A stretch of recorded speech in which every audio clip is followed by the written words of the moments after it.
I'm incredibly excited to talk to you. Caroline first made her name by lying her way into Cambridge University.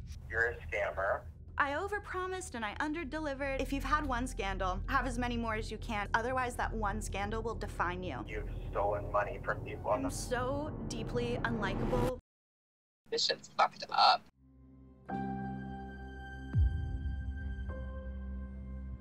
Just start from the beginning. I lied on my application to Cambridge and I got in. It really only went downhill from there. I was a terrible person during my addiction. Even 1 month without my prescription would be unthinkable. I meet a girl and I hire her to write captions. Natalie reaches out to The Cut and pitches her tell-all. In her story, she crafts this really, really conniving narrative, and I saw that she had actually taken credit for my work. And then 2 days later, my father's body was found. But I still owe the $100,000. I'm trying to think of ways to pay it back. Having heard all of these stories from you, I don't think you genuinely believe you're a scammer. There's so much to talk about. I want to get into it. Visibility is absolutely key for me. I like being clear on what I'm spending my money on every single day. Revolut's budgeting and analytics gives you instant notifications and budget alerts whenever you spend. The app breaks it down for you really nicely, so you can see if you're overspending on too much homeware, for example. My biggest budgeting hack is that I segment my salary as soon as it comes in. It makes budgeting for the month so much easier. Sorry, freestyle. Also, using Revolut Saving Vaults, you can earn up to 3% annual interest paid into your account daily. One of my nifty saving tricks is using Revolut's spare change roundups, where they round up your card purchases to the nearest whole number so that they can save the rest in your vault. For example, if you spent £3.60 on a coffee, Revolut would round that up to £4 and put 40p in your chosen vault. Download Revolut for free and create an account now. I'm really excited about it. So today is a day that my Oxford self never thought would happen. I started following Caroline Calloway when I was at university, and I had heard about her various ups and downs, and the perception I had of her career was that she was one of the first people on Instagram. She was one of the first people to truly blow up on Instagram from her work. So from her, from her writing, from her telling the story of her at Cambridge. And there started to be, I guess, more and more controversies around her. So there were a few things that, she got a $500,000 book deal. The book never came to life. There were these workshops that went wrong. There was a tell-all article that suddenly catapulted her to viral fame. Every single outlet was covering this story. But what always intrigued me so much about Caroline was that you see her stuff and you see her writing and you see her career. And of course, she's done, there are things that have definitely gone wrong. And there are things that, she definitely should have been held to account for. But the magnitude to which there was a response around this kind of scammer persona that she came to be felt so disproportionate to what she actually had done at any one time. It was like it acted like it was a kind of fire festival type thing. And what I've always wanted to do and always wanted to have a conversation about is like, how true is this scammer persona? I really wanted with this episode to kind of have a deep dive into Caroline's life, her story, for people who might not know about it. And I wanted to dive into it and find out how much she really thinks that she's even a scammer, and how much she has instead just played up to this because she's always wanted to be a famous memoirist, and she's always wanted to write and be, she talks in the book about how she always knew that she was going to be famous. She just didn't know what for. And the fact that Instagram wasn't kind of invented at that point. At this point now, she's written a book, but for the past 10 years, she's been known as a writer or a kind of not writer before that things even existed, if that makes sense. And what I really want to do with this episode is to hear it from her and hear the story from her, hear the tell-all Natalie kind of situation from her, where, her best friend essentially came out and claimed that she had written everything and that she was Caroline Calloway, and then in the end, tried to get Caroline to sell her life rights for $15,000 at the point that Caroline was in deep depression because her father had just been found dead from suicide. It's just the most unbelievable story. And I've really wanted to dive into this story and find out what is the truth, what is the scam, what is played into as a persona, like how much is this as a persona, does this have an end date, is it only a persona because it is the thing that got the most press? I really wanted to kind of explore that. So I hope you really enjoyed this episode. It's slightly different from our usual episodes, and I really wanted to give Caroline the space to just tell it all, and I hope you really enjoy this episode. So as always, thank you for listening. If you do enjoy this, please make sure to rate and subscribe or follow, or I don't really know what platform you're on, but it helps us get good guests and it helps my ego. So I hope you enjoy, and as always, have a lovely day. I think this is such an iconic meeting of the minds. I know. I'm incredibly excited to talk to you. I feel like there's like so many different parallels, which I really want to get into, because I feel like it feels strange that there's so many parallels in such a different time when it was all, beginning. Dude, I know you're not supposed to go on podcasts and have questions for the host. Can we start with you tell me how you first heard about me, and I'll tell you how I first heard about you. 2019 was the year I graduated, so it would have been then. So I heard who then became my housemate when I moved to London, she was completely obsessed with you. And I found out about you through her, and I have followed everything since then. And so when you say you have a lot of questions, I promise you, the amount of questions I have, I mean, you'd hope me coming to this podcast without that is just like, yeah, I have so much I want to get into. How did you hear? Okay, I actually heard about you 4 years before you heard about me. I heard about you, I want to say in like the fall of 2015 or maybe like the spring of 2016. I remember that the Tab, it's like a school newspaper, right, but for all the schools. So the Tab put together this like sort of BuzzFeed listicle of like all of the influencers at Cambridge and Oxford at that time. You were just the only person I remembered from that whole list because you were the only person who was pulling like big numbers. And I was like, that's so okay, funny. Bet.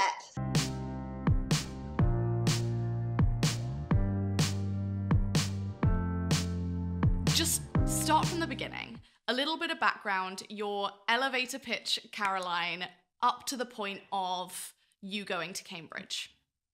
I was born in a hoarder home. I don't know if that's what you call them in the UK, but yeah, it was a very not castle-y beginning.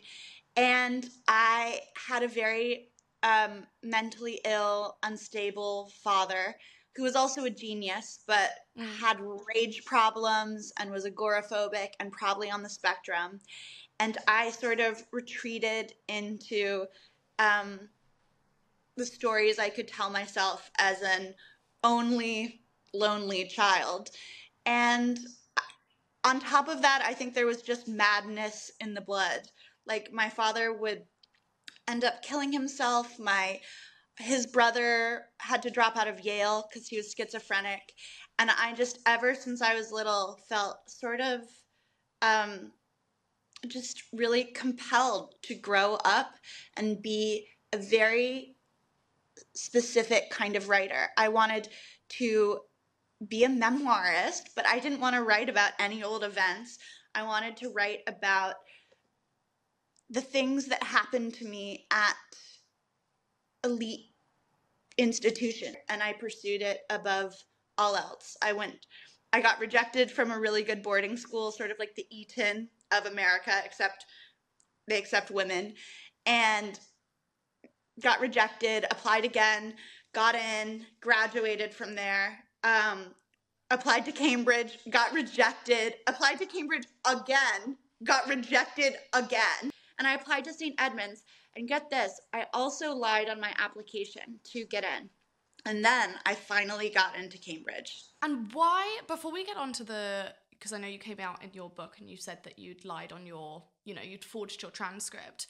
Why did you want to go to Cambridge so badly? Like, why was this something that you were willing to kind of have a few years of your life? Obviously, you transferred from NYU, so you had already done a few years of college as well. Why was it something that for you meant that much? Was it an escapism thing? Was it a academic achievement thing? You know, I don't think there's any one simple answer to it. And, you know, it, it's funny you say that I transferred from NYU, but fun fact about Oxford and Cambridge, they are so full of themselves that they do not accept transfer credits from anywhere in the world except each other. Like I could have been coming from Harvard and they still would have said the year and a half of college that you've already done does not count.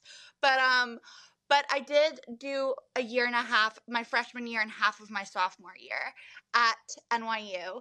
And coming to Cambridge, it was definitely an academic achievement thing. I don't know if you ever felt growing up being young and blonde and conventionally attractive, if you just sort of felt like people gave you the Elle Woods treatment. They just severely underestimated your intellect.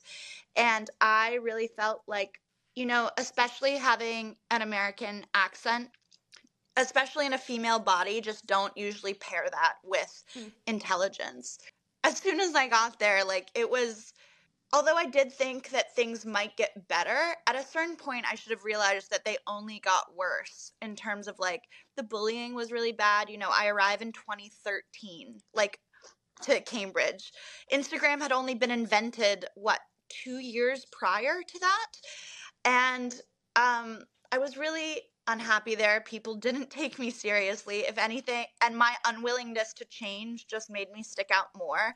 And yeah, once I got there though and saw it with my own eyes, the beauty was intoxicating, and I did enjoy the eyeball pleasure of it all.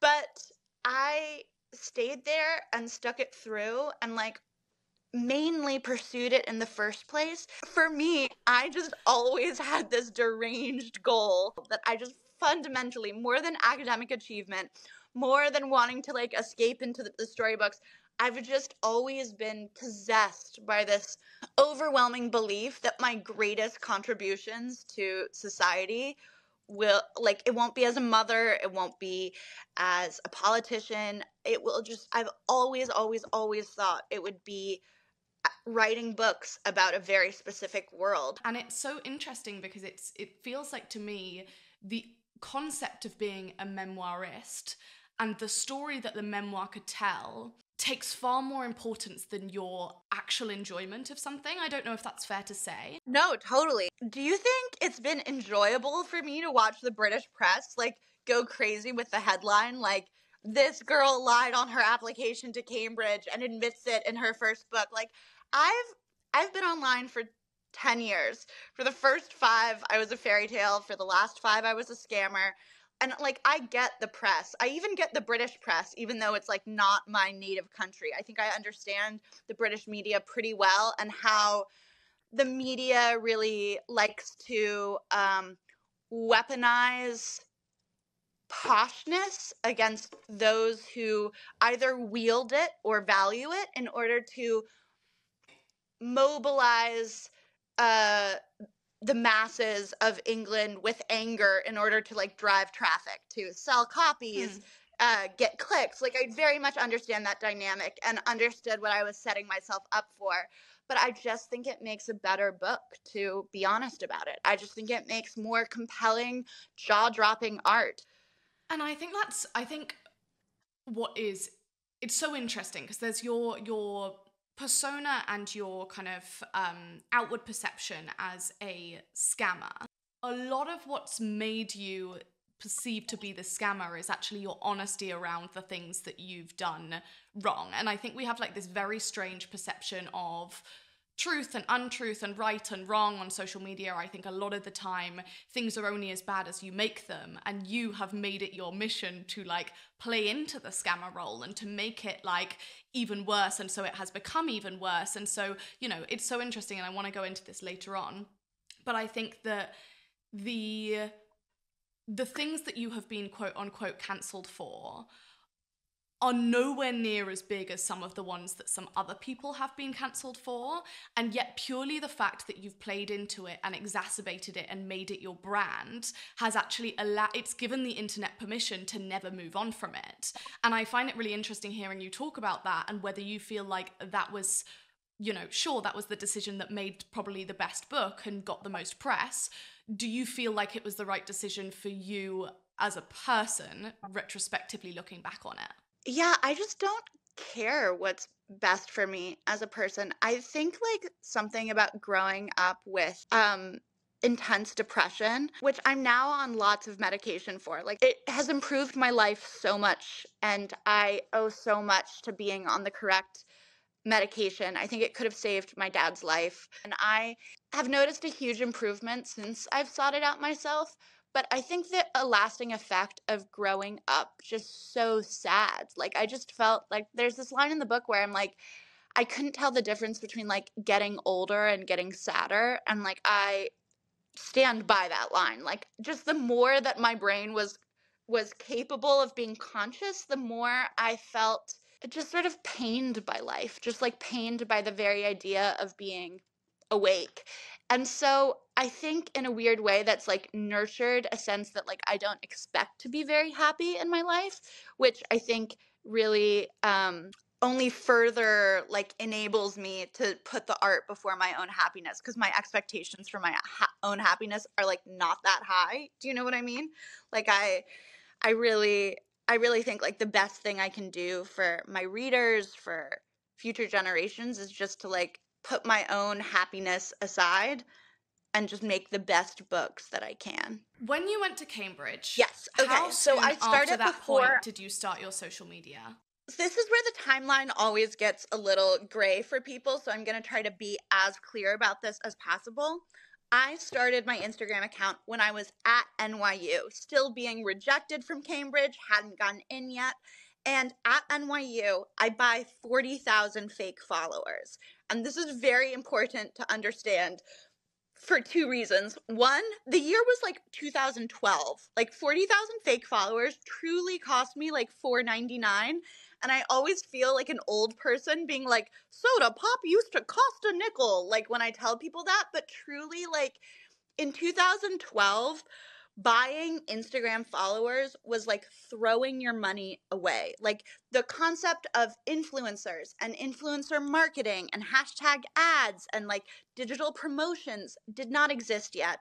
And so I bought these followers basically to just like cosplay fame. I just thought like, oh, wouldn't it be so cute if I had like 40K followers on my account and I could just like pretend what it would be like to be the famous person I've always imagined I'd grow up to be. And I'm at NYU, I'm in my freshman year, I meet a girl in my creative writing course, and I hire her to help me write 1-line, 2-line captions for this audience of 40,000 bots. I'm buying all the likes per post, which is more realistic to do financially because it was like, I don't know, $1 for like 1,000 likes or something fucking crazy like that. And we are churning out this content that no one is reading. It is just going out to robots and robots are liking it. And I get into Cambridge.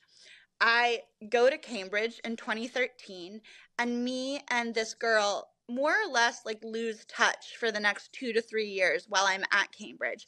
And it's only once I get to Cambridge that I finally figure out that conundrum that's been stumping me for years, which is how do I marry my interest for Instagram and my like sort of talent for Instagram with, I wouldn't say talent for Instagram, but I think I've always had a knack for PR. I begin writing these captions about my life at Cambridge. I actually don't start writing them until the summer after my first year, so like the summer of 2014. And it's so funny. I wasn't happy my first year at Cambridge. I always sort of thought, oh, the first year is really hard. It will get better. And that's what sort of kept me going. But it would turn narrator voiceover. Little did she know that first year was the happiest she'd ever be at Cambridge. It really only went downhill from there. The stress it's strange because I was really bullied for my Instagram at Cambridge, but I was also really insecure, and I also threw these big parties, and I didn't really have enough self-esteem. You know, some of the popular kids were really nice to me and were genuinely my friends, but I didn't have enough self-worth to tell the popular kids who weren't nice to me to like fuck off. So like we hung out all the fucking time. They wanted to come to my parties. They wanted me at their parties, if only to like see their parties later on documented on my Instagram. But they didn't, but all the while they looked down on everything I was doing. And the bullying got worse. I had been slowly taking more and more Adderall, which is a kind of US study drug. When did that even start? You kind of, because in the book you talk about how you found Adderall originally, and the fact that you went onto websites for doctors and filtered them by their worst reviews in order to see who would not listen to problems and purely just prescribe medication as a way of getting that end. I started at NYU, and, you know, my ex-best friend who I hired to write those captions for the bots, and who would later write that viral tell-all about me, she actually gave me my first Adderall, but I really see that as just a coincidence. Like, you know, no one blames the bartender who, like, fixed an alcoholic their first drink. Like, no one knows the addiction that's going to unspool. But as soon as I tried it, I immediately wanted more. But the great news was that I had lived a very drug-free life up until that point. I know, very Grace Beverly of me. But unlike what Grace would do in that situation, I was like, oh, I want as many more of these pills as I can find. And over the years, I just started getting more and more. Thankfully, my addiction was very handicapped in the early year because I just didn't know where to get Adderall because I didn't have ADHD and I didn't know how to find a sketchy doctor who would prescribe it to me, and it was very expensive to buy it by the pill, and I was getting really overcharged because I wasn't really like in with the drug dealers of New York City, so I was just like buying it from friends who like only had a few pills to spare, so it was like very hard to come by. And then one day, before I left for Cambridge, I had the bright idea to just type in Adderall to the Yelp app and just sort by least stars first. And I read some description that was like, this is the worst doctor I've ever been to. He doesn't even care about your health. He's just prescribing pills. He doesn't even want to hear about your psychological problems. And I was like, bingo, this is my guy. He was the craziest. You know when Caroline Calloway is calling you unhinged, like you really have to be a one-of-a-kind maniac. And this man never had the same like problem befall him twice, but every single time I went to see him, like a new strange tragedy would have befallen him. What he lacked in normality, he made up for in his ability to give me all the Adderall my addicted little heart could desire. And so once I found him, it was sort of off to the races. And just every month I would see if I could get, you know, the first time I went to see him, I was very nervous. I didn't have an ADHD diagnosis from like any place ever. I'd never been tested. I felt like I was talking my way into just like 20 milligrams a day. I would have been so happy with. And then, you know, the next time I saw him, I just wanted to get it again. And then maybe a few times after that, it was trying to get 30 a day, and then 40 a day, and then 50 a day. And then I wanted to change that 50 to extended release, which is like stronger than the regular version. And then could I get 60 extended release? And could I get 70 extended release? And at my peak, I was getting 90 milligrams of extended release per day, which is the legal maximum that I think you were allowed to get in New York City without some sort of like state diagnosed learning disability. And then on top of that, I had been buying, this is like by my third year at Cambridge. So I now had like a much better network of, I now had like many drug dealer like numbers in my phone for like where I could buy study drugs. And I was no longer the naive like NYU sophomore, like buying it by the pill off of friends. Like I was getting 90 XR and then buying probably another 90 XR beyond that to take per day, and I was still running out like a week before I'd be able to go back to America and refill. And the way I was able to afford my addiction was very businesslike of me, honestly. I rented out my Airbnb. I Airbnb'd my apartment in the West Village. This was like back when the Airbnb laws in New York, I think, have changed since, so I'm not even sure I'd be able to do this nowadays. But I rented it out, and it was very beautifully decorated, and I rented it out for like a really great rate, like, I don't know, $250, $350 a night. Like, it was a beautiful place in like the heart of the West Village, on like with a overlooking this gorgeous garden, which like almost never happens in New York. We had such a freakishly huge backyard.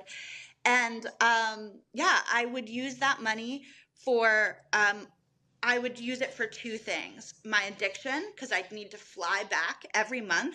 So you have the cost of round trip flights. I didn't have health insurance, so I'd have to buy the pills.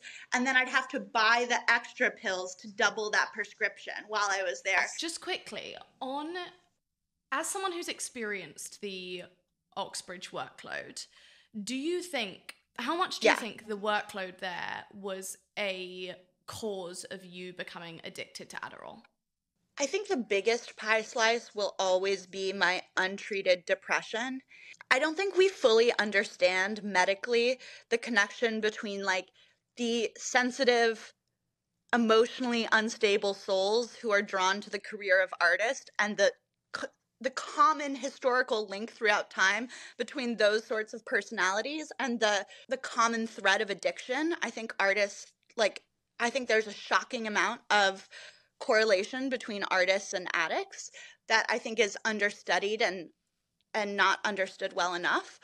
But my God, yeah, the workload really, and for me, it wasn't specifically like the amount of work assigned, because oftentimes I didn't finish it. Like I would turn in essays like that just weren't good or like weren't done, because I very much understood that the only thing I would be graded on would be those exams at the end of the year. So like homework wasn't part of my final grade, and I understood that. But it was more for me than the actual workload, the ethos of the place and the incredible stress that I just felt like every time I like breathed in the air in Cambridge, I just felt like I should be studying. I'm not studying enough. People are doing more than me. And compounded with that was the general attitude that like my little Instagram wasn't worth anything, and that like I'd never make it as a writer, and that I was wasting my time. And I just felt like all of that, there was just such an incredible amount of stress that did nothing to help my baseline generalized anxiety disorder. When you were at Cambridge, what do you feel like you did that really was the inflection point of you turning from someone who had paid for some bots to an actual audience? It wasn't until I spent the summer sort of accidentally in Sweden. I went for like a week, and then you blink and what do you know, it's October and time to go to school again. And that summer, the summer of 2014 in Sweden, was when I buckled down and I took my account from 39,000 bots to like 350,000 followers. Wow. by like the end of summer. I went back and I looked at all the numbers so I could really plot the timeline for Scammer, and it really shows like how little I care for numbers and data points. That like it's been like fucking 4 months since I wrote the book, and I'm already like, was it 350,000 that summer or 500,000? But the point is that it was the biggest increase I'd ever see in followers, and it all happened that summer. And the way I did it was a two-pronged approach. One, I did have to be generating content. In my dream world, I had a posting schedule. I woke up every day of that summer being like, Monday, Wednesday, Friday, I'm going to post. And it never once happened. It was always just like me scraping by, because I would write these elaborate stories.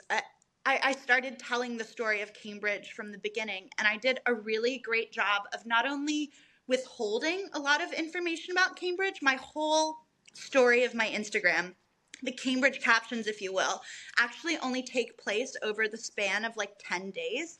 There are a few flash forwards and flashbacks, and I jump around in time, which then was a very novel concept to do. Instagram was like very much you post in real time about what you are doing. Even if you wait a couple days to post, like you needed to like say Throwback Thursday if it like wasn't a real in real time thing. And back in 2014, like a very normal caption would be like, it would be like an aerial photo of your avocado toast, and the caption would be like #Valencia. And here I was writing like 3 paragraphs about like how I'm dating this new boy, but sometimes I miss my old boyfriend back in New York. Like, I know that is not the creme de la creme cutting edge of vulnerability today in 2023. Like, those same captions posted today wouldn't be anything radical, but you have to believe me when I say that like no one was posting like this in the summer of 2014. I took all of my Airbnb revenue and I put it into, you know, like buying beers in Sweden, but like also buying ads for myself on Instagram, because before and this was years before you had to disclose ads, because the concept of influencers and influencer marketing didn't exist yet. And I would reach out to these accounts on Instagram, and this shows you how far back it was. There wasn't even the messaging function yet within the app. I would have to leave a comment on their photo asking for their email, get their email address, and then get their PayPal, or sometimes they wouldn't even give me their email address, and I'd have to use this app called Kik, which was like a messenger app like Telegram. And I would pitch them. My go-to pitch was usually 10 posts for $50. And I was targeting book fandom accounts because I knew that I wanted not just readers, or not just followers, but readers. And not just readers, but readers that were predisposed to become obsessed with what they read. And so The Fault in Our Stars was really big that summer. The Hunger Games, Gossip Girl fan accounts, Pretty Little Liars, obviously Harry Potter. Like, I tried to look for all these book franchises, and I would buy these, all these ads with them, and they truly, like, thought that I was throwing my money away. They would be like, are you sure you want to do this? And I'd be like, yes. By the time I went back to school that fall, whether I had 350,000 followers now or 500,000, I was finally at a place where I was getting enough organic likes to start hitting the explore page. And by the time I got back to school that fall, my account was like ready to grow on its own. Like, I could still post sporadically, but when I did post, it would get enough real, genuine user interaction that it would qualify for what was then, I think it was called the Discover page or the Explore page. I don't know. Instagram has changed that lingo so much. The book deal was very specifically not for a memoir, right? It was for a kind of semi-fantasy kind of book about, you know, the type of things you were writing about for Cambridge, but it was about school, like high school equivalent. No. I see why you're confused, because the title was Schoolgirl, which is very much like school is high school in England. But you have to remember, for us, school can mean university, it can mean preschool, it can mean like school is all educational places. And so it's called Schoolgirl. So I totally see why you think that. And I also understand where you got confused, because I sold a book that was categorized as a memoir, but it was not about me. Like, it wasn't fictionalized in the sense that, like, you know, obviously I went to Cambridge and I went to those May balls, and like, you know, I forged a transcript, but I wasn't AIing myself into the castles in Cambridge for those Instagram photos. Like, you know, like, those were real fucking photos. Like, I wasn't that good at Photoshop. I think the Adderall addiction, really being so fucking high all the time, really helps you disconnect from your goals and who you are. I mean, at a certain point, you just haven't been sober. Like, because, you know, unlike alcohol, where the body has to process the toxins and like sleep it off, like, you know, if you get drunk enough, like, you're gonna be so hungover for like a day that you can't drink. But like with Adderall, you can just keep going. Like, you take that shit until, like, yeah, you'll stay awake for 3 days and you'll start like sort of hallucinating like rodents and like maybe like hearing noises, because like sleep deprivation actually like fucks up the brain. Like, it's like one of the only forms of torture that's like legal under the Geneva Convention, because like it is a form of literal torture. But it's like, it's not, it doesn't involve blood or wounds, but I was torturing myself by taking so much Adderall. And then last but not least, what would perform well on Instagram just like wasn't, Instagram like wasn't a place for intense darkness in 2014 and 2015. And I think the part of me with a knack for PR innately, intuitively understood that. And I just knew that like my account wasn't going to grow, my posts weren't going to get as many likes. I wouldn't have such a it wouldn't be such a easy to love online brand if I wrote about, oh, I don't know, chopping up a fucking line of Adderall with like my Cambridge ID card and like snorting it off of like a 200-year-old desk. Like now that would be a fun little anecdote for Instagram in 2023. But you have to remember that in 2014 and 2015, it was radical just to like be honest about your emotions and like your interior world, like to actually talk about like the most jagged, rawest edges of your soul was like, it would have been too crazy. People would not have liked it. And I'm glad that the world has changed and that the culture has changed and that, you know, the baseline for vulnerability online has like moved so much. And I like to think that I was a part of that cultural shift, but like, it just wasn't reality back in 2014 and 15. But by the time I spend my second year getting that press, which I do successfully, I get written about in the Daily Mail and Teen Vogue and the Daily Telegraph and Vice and like, I don't know, Medium and Bustle and Mike.com and BuzzFeed and places that have like since gone under, but were really big in 2015. And when I go into my senior year at Cambridge, my goal now is to, well, actually my goal was just to make it through the year, because by now I'm really, really addicted to Adderall. I'm now, the summer before I'd spent in Sweden writing those captions, but the summer of 2015, I spent just getting high in my apartment in New York. I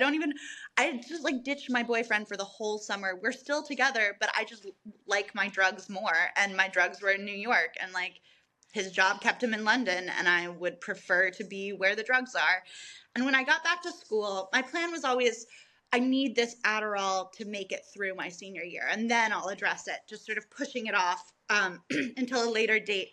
But I find out when I get back to school, the fall of 2015, for my third year, that my father is in immense credit card debt and he can't pay my tuition. And so overnight, because I'm a foreign student, I'm paying like $36,000, $38,000 US dollars in tuition per year. It's just not money that my family had. Like, I'm not from a wealthy family, as much as Natalie, my ex-best friend, would later do a great job convincing other people that I am just this spoiled, privileged bitch. But I hire Natalie to help me immediately sell the book. The only way I'm going to come up with 30, 40 grand immediately is by cashing in this Instagram brand that I have built. And I honestly wanted the money as much to support the drug habit as I did for tuition. Like, I can sit here and like make it seem like it was all tuition, but like, to be so fucking for real with you, at that point I wanted it for the drugs as well. It just equal to the tuition, if not maybe just a sliver more. So we spend 6 weeks buckling down, and together we co-write, again, 50% her words and 50% my words, this document that only publishers see, this book proposal. And in it, we just bring my Instagram, we just expand on the Instagram brand. So there's no suicide, there's no depression, there's no addiction. And I don't really stop to think about what I'm doing or what the mistakes I'm making, or I really just want that fucking money. And I want a big check to prove people wrong. I want tuition to stay in school, and I want money for my fucking bills. And those were my priorities. So we sell a book that I would later, once the dust from that deal had settled, I would realize that I had no intention of ever writing it. The worst things that have happened to me in my life are not balls and bad hair days and the occasional breakup. Like that's not the biggest drama. And it's not really like what I feel like my purpose as an artist is. I really want to write about that darkness in existence. And so let's fast forward to the point that you've got a book deal, you've received the advance for it. It's become very apparent over the next few years that this book is not going to come to fruition. And then at some point following that, Natalie goes to the press with a hugely cutting quote unquote tell-all. Yes. What was your initial reaction to hearing that this was going live? When I found out that she would be writing this tell-all for the cut, she had pitched them on like, let me tell you, like, give me $5,000 and I'll tell you how terrible Caroline Calloway really is. And honestly, I felt like I deserved it. I felt like I was a terrible person during my addiction. Like I was a bad friend. I wasn't responding to texts. I mean, you see how chaotic I am sober. I was even messier. And even though I'd given her $18,000 that she kept to help me write the proposal, and even though I felt I paid her like a fair wage of like $20 an hour to help with captions for the bots, I felt like, I felt just guilt and shame, and I wasn't even that angry. And then when it came out and I saw that she had actually taken credit for my work, not only did she erase my addiction from the record and make everything that I ever did high on drugs seem like my baseline personality, the bigger problem was that she had zoomed over the 2 to 3 years where we like fell out of touch. And she, in her story, she crafts this really, really conniving narrative where she focuses on us writing captions for the audience of bots and then is very, very vague about when I go off and build the brand alone and write without her the captions about Cambridge that would make me famous, and then only hire her again at sort of the 11th hour to sort of like harvest the brand behind the scenes and make this document for publishers. And on top of that, she really activates this powerful cultural stereotype where that's a really sexist cultural stereotype that's like pretty equals dumb, ugly equals smart. And even though she's the Nepo baby, she grew up in the mansion in Connecticut, I grew up in the hoarder home in Virginia, like even though her little sister was like literally at Brown, while we knew each other, she was like this bougie bitch, meaning me, like Caroline has everything handed to her, even though Natalie's aunt is like the editor-in-chief of O Magazine and like got Natalie all her first jobs. And Natalie was really like popular and charismatic, but she made me seem dumb and manic and stupid, and very successfully took credit for all my work. And then 2 days later, my father's body was found. I mean, for that to happen, and I mean, I was obviously reading the book over the weekend, and at that point, you're writing a memoir and you're writing the story of everything that's happened, and you're writing, the chronology, and for your father to be found dead by suicide 2 days later, you obviously, I mean, you go into it later in the book and you kind of talk about it at this point and you say, almost both, of course that was going to happen, but also, that's bad writing. Like, not that much bad can happen at one time. Like, I'm going, I can't, shouldn't even be talked about, it so bad. What was actually going through your head, going through an enormous media shitstorm, and then almost, I would only assume, all of that being completely dwarfed, which to dwarf your entire career kind of in your eyes, I'm sure at the time, blowing up in flames, and then to have that happen, how did you get through that? Honestly, antidepressants. I was so lucky that I had started them.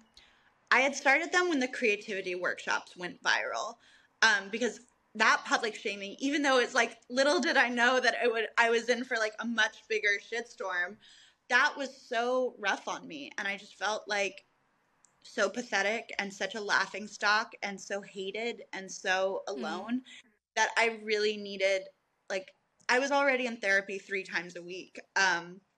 I was for like the whole of my Adderall recovery. And I needed more support. And so luckily I'd already been on SSRIs for like fucking 6 months, and they were doing their thing. And I obviously increased the dosage when both of those events happened.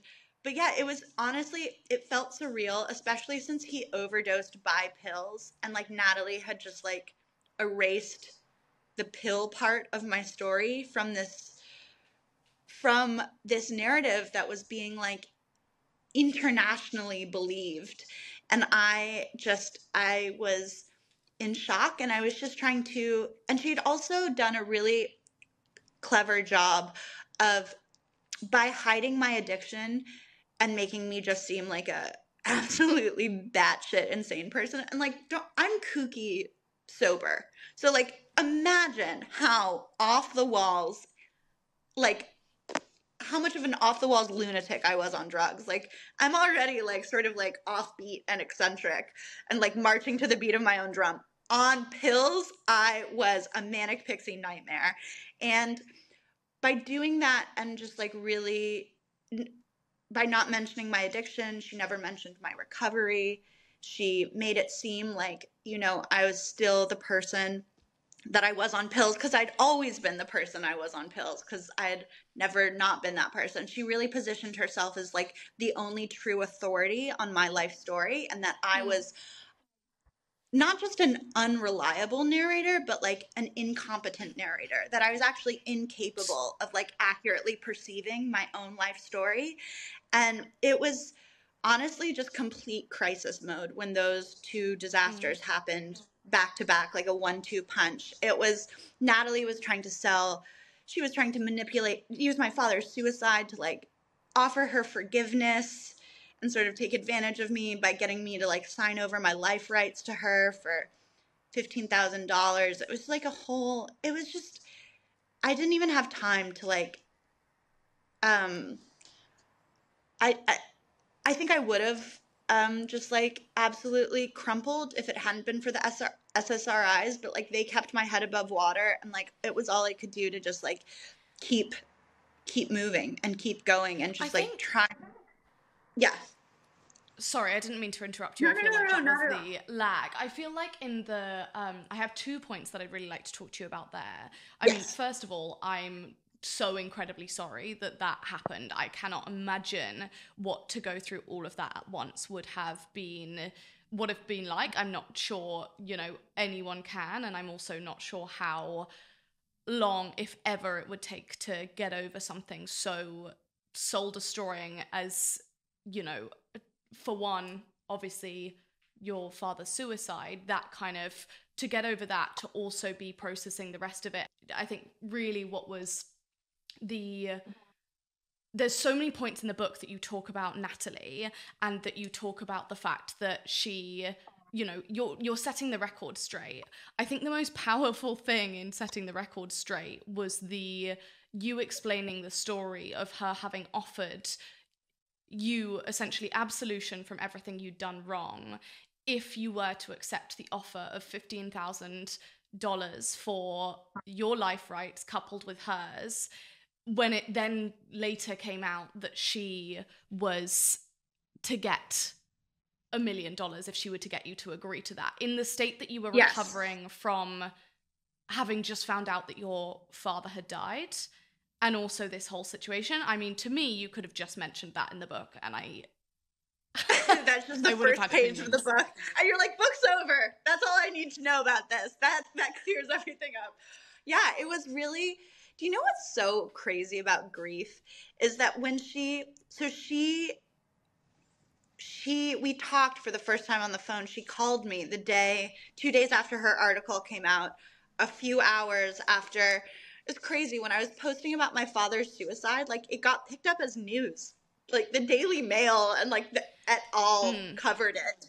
And she called me, and I thought she was calling to talk about my father's death. And like, I genuinely went into the call thinking that she would just like, the phrase that always comes to mind is that she would realize that this wasn't funny anymore, which is such a strange phrase to like it's just the one I always come back to again and again, because it's exactly what was going through my mind. This wasn't just about like her like punishing me for like not giving her the other $32,000 that she would have gotten for editing the book had I gone through with that book deal. Like, I could understand why she would be like pissed about that, although as I've gotten older, I understand it less. She's a really like guilt trippy person, and like really made me feel like the shittiest little shit that ever shitted. Like, I'm sorry, but like, I just, she made me feel like vermin and just like absolute trash all the time. Like anyways, I just thought that like she would want to, I felt like I deserved her punishment. And when she first consoled me about my dad, I thought that's what the conversation was about. And when she offered me that 15 grand and her friendship and her forgiveness and her absolution in return for giving her my life rights, I was sort of like, I wasn't even angry. I sort of like, I was so deep in the grief that I was desperate for it. Like, I wanted her to stop hurting me. I wanted her to stop attacking me. I wanted her to stop taking credit for my work. I wanted her to stop making me feel like shit. I wanted love. Like, like my dad had just been taken away. Like, I wanted love in my life. And it seemed like a very appealing offer, to be totally fucking honest with you. But I was in a crazy place then. That's what was going through my head. But I was really bereaved. So, and I can more than imagine. I just can't even. I don't think anyone can truly fathom going through something like that, having not been through something like that, and to be hit with those two things at once. Very different things, but I'm sure very just soul destroying in their own ways. And I think what's really interesting at this point, and I want to finish just talking briefly about the concept of you being a scammer and calling your book scammer, and being, you talk about cancellation as being a riptide. You suggest that people just let themselves, your first instinct is to struggle, but really you should just kind of let yourself be taken by it. And I think what's incredibly interesting about your journey is that usually things come with a crying apology video right afterwards. I think you've concentrated on absolution when it comes to refunding people, etc. I've seen a lot of that from you.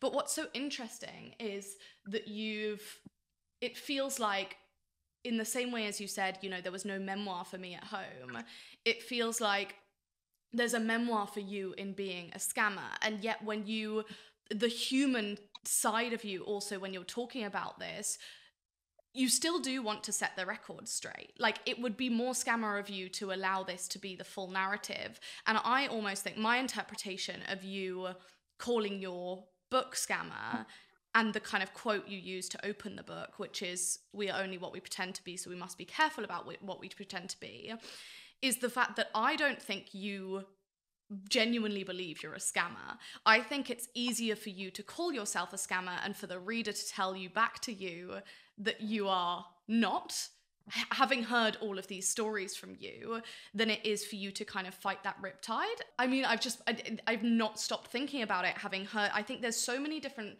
stories that we hear about you, and so many different sides of the press, and so many different, I've always thought that online, the best thing to do when in a difficult situation is always to tell the truth and let people decide.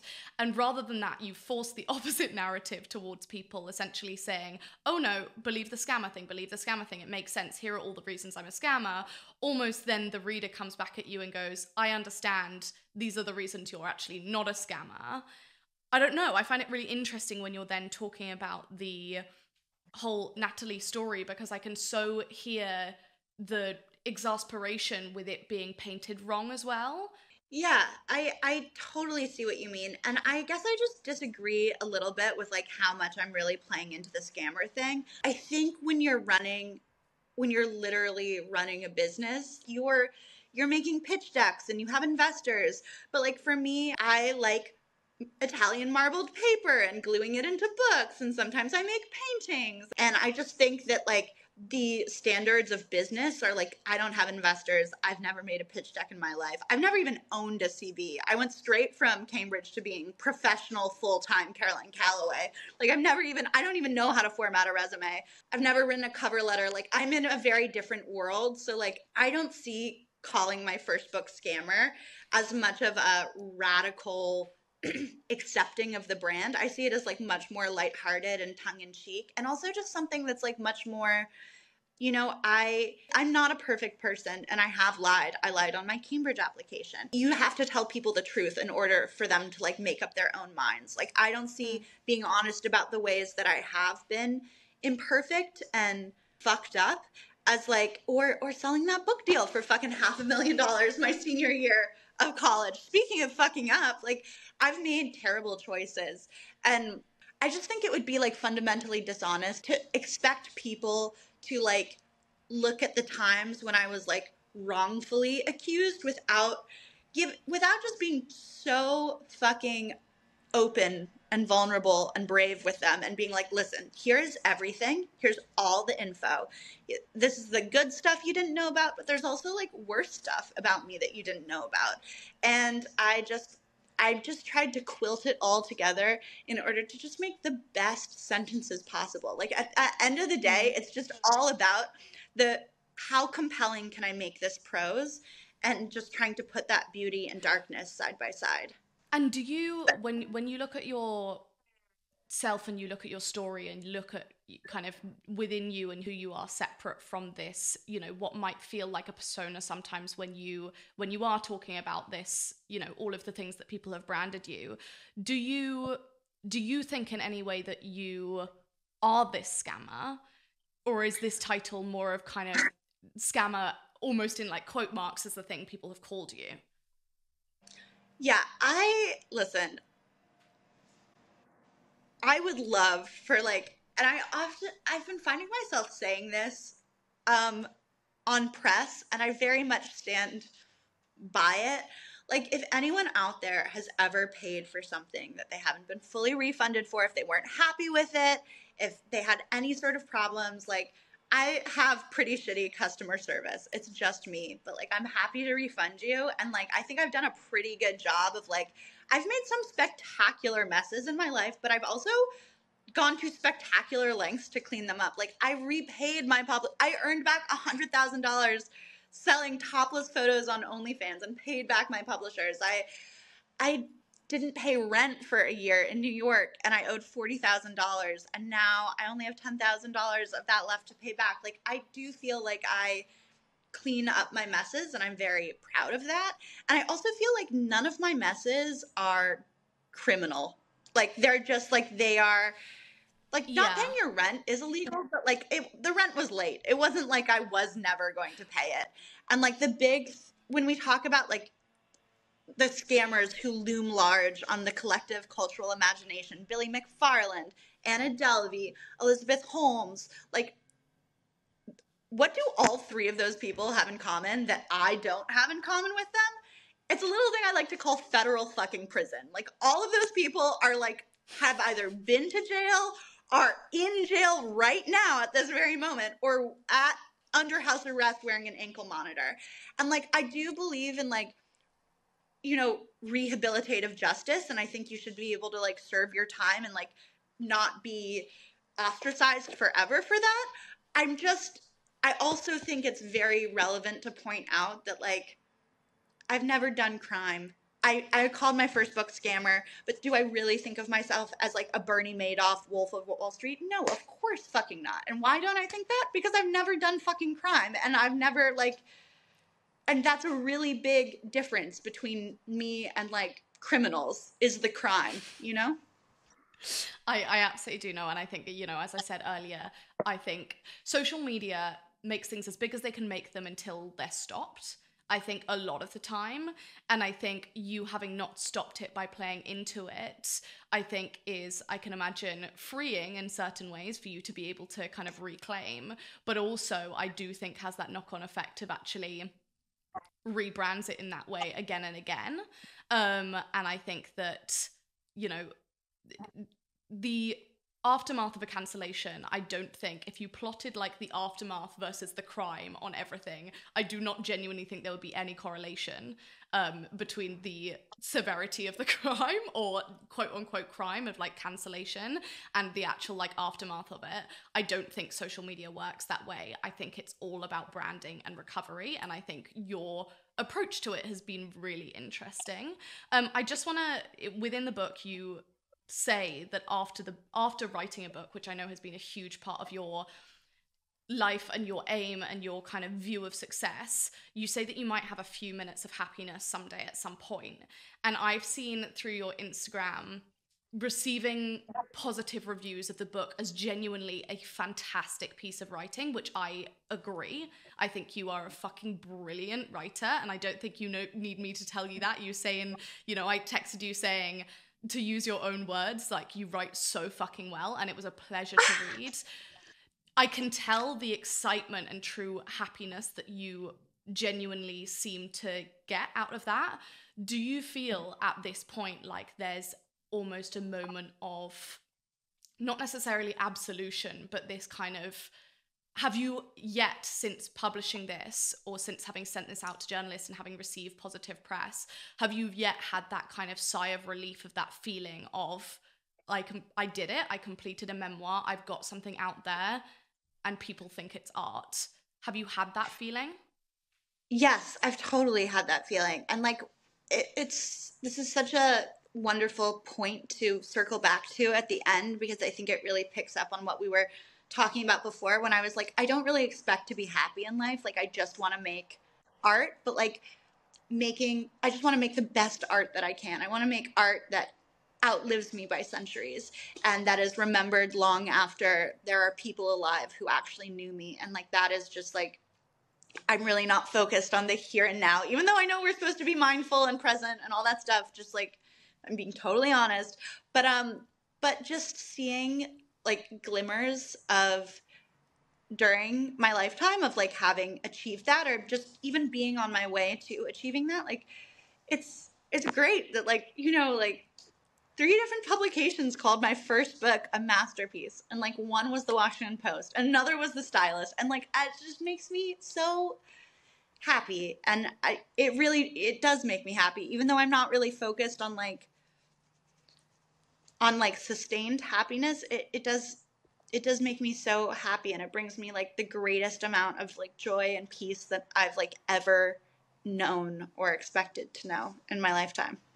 Well, I wish we could talk forever, but I feel like that is almost the perfect place to end, because Me too. I feel like you've probably scheduled your whole day into 30-minute like Pomodoro blocks, and like we're already like 3 Pomodoro blocks or whatever like scheduling blocks over like what you had for like this event, and like now your whole day is fucked up, and I'm so sorry if that's the case, but I would just hate to be to let my chaos get in the way of you being an absolute force of nature. I have so much respect for your hustle and everything you do and how many things you do a day. It's like truly, it's funny with my specific brain chemistry. If we Freaky Friday'd and we woke up in each other's lives, I think we'd be very unhappy in each other's lives. Like, I think you would find like all the free time. We would both, I think, view each other's lives as like our version of like chaos and like stress, truly through and through. Of a literal hell.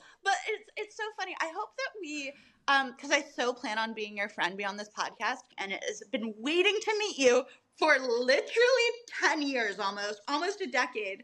And I'm not really sure if you can ever make me be more productive, but maybe there's some solace to be found in the fact that you don't fundamentally find my chaos intolerable.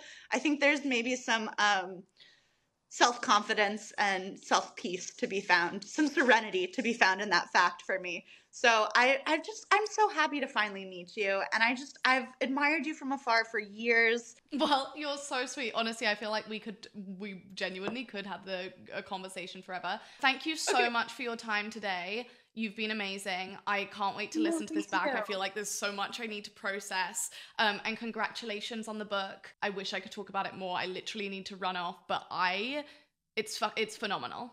I'm so impressed, and you're amazing. And if that was the goal, you've done it. So I hope you can have that feeling of that kind of sigh of relief. Thank you so much. There's honestly nothing kinder that anyone in the world could say to me, and I am so happy to finally be friends. I've always thought you're wonderful, and you're even better in semi-person. And come to Florida. You always have a home here. Bring the dog. I'm sure Matisse in his little broccoli hat would love to meet him.